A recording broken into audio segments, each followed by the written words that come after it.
بیت المقدس مسلمانوں کا قبلہ اول ہے۔ یہاں نبی پاک صلی اللہ علیہ وآلہ وسلم نے تمام انبیاء کرام علیہ الصلوۃ والسلام کی امامت فرمائی۔ معراج کے سفر کا آغاز یہیں سے کیا۔ دوسری طرف یہود و نصارہ کے لیے بھی یہ جگہ مقدس ترین ہے۔ یہودیوں کے مطابق اس جگہ پر حضرت ابراہیم علیہ السلام نے اپنے بیٹے حضرت اسماعیل علیہ السلام کی قربانی پیش کی تھی، اور اسی جگہ ہیکل سلیمانی کی تعمیر ہوئی جو بعد میں تباہ ہو گیا۔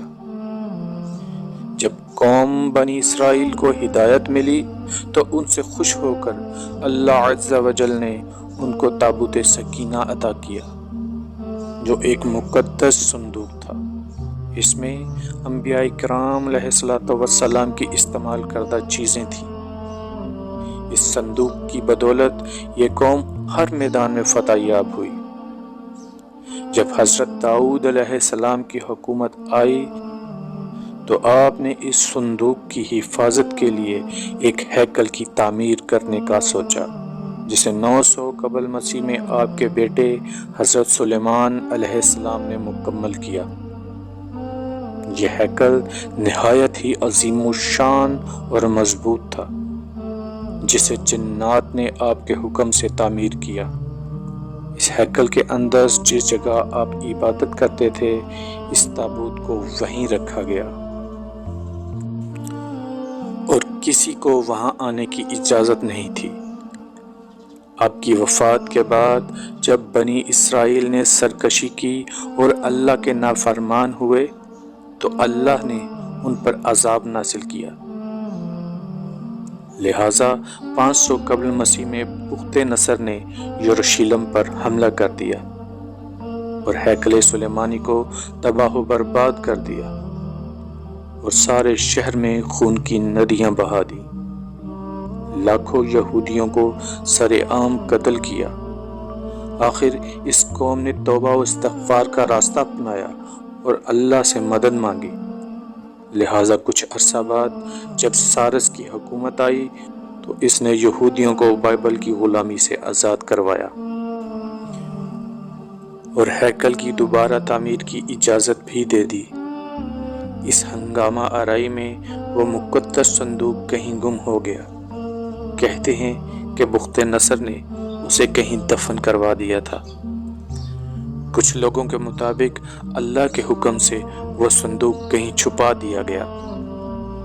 ہیکل کی دوبارہ تعمیر مکمل ہوئی اور یہودی یروشلم پر دوبارہ آباد ہو گئے، مگر یہ سرکش قوم دوبارہ نافرمان ہو گئی، اور جب حضرت عیسیٰ علیہ السلام نے انہیں حق کی دعوت دی تو انہوں نے آپ کو صلیب پر چڑھانے کی کوشش کی۔ نتیجہ یہ ہوا کہ قانون الہی کے مطابق ایک اور ظالم بادشاہ ان پر قہر بن کر نازل ہو گیا، جسے تاریخ ٹائٹس رومی کے نام سے جانتی ہے۔ یہ جرنیل بخت نصر سے بھی زیادہ ظالم تھا۔ اس نے یروشلم سے یہودیوں کا کیڑے مکوڑوں کی طرح صفایا کر دیا، اور بچے کچھ یہودی یروشلم چھوڑنے پر مجبور ہو گئے۔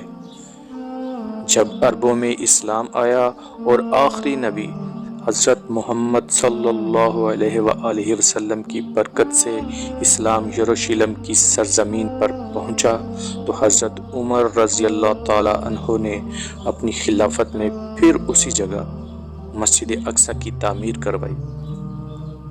1000 سال تک یروشلم مسلمانوں کے اختیار میں رہا، اور تمام مذاہب کے لیے یروشلم کا دروازہ ہمیشہ کھلا رہا۔ جب دوسری عالمی جنگ ہوئی تو برطانیہ اور امریکہ نے سازش سے یروشلم میں یہودیوں کو دوبارہ آباد کیا۔ اسرائیل قبلہ اول کو شہید کر کے یہاں اپنے اس ہیکل کو دوبارہ تعمیر کرنا چاہتے ہیں، اور اس تابوت سکینہ کو دوبارہ کھوجنے کی کوشش کر رہے ہیں۔ ان کا نظریہ یہ ہے کہ بخت نصر نے تباہی کے وقت ایک مقام پر صندوق کو دفن کروا دیا تھا، اور آج وہیں پر مسجد اقصی تعمیر ہے۔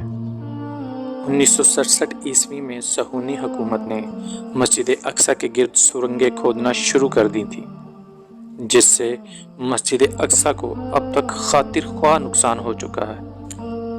آثار قدیمہ کی کھدائی کی آڑ میں اسرائیل نے مسجد اقصی کے ارد گرد بہت سی سرنگیں کھود ڈالی ہیں، جو کہ مسجد اقصی کے اندرونی حصے تک جا پہنچی ہیں۔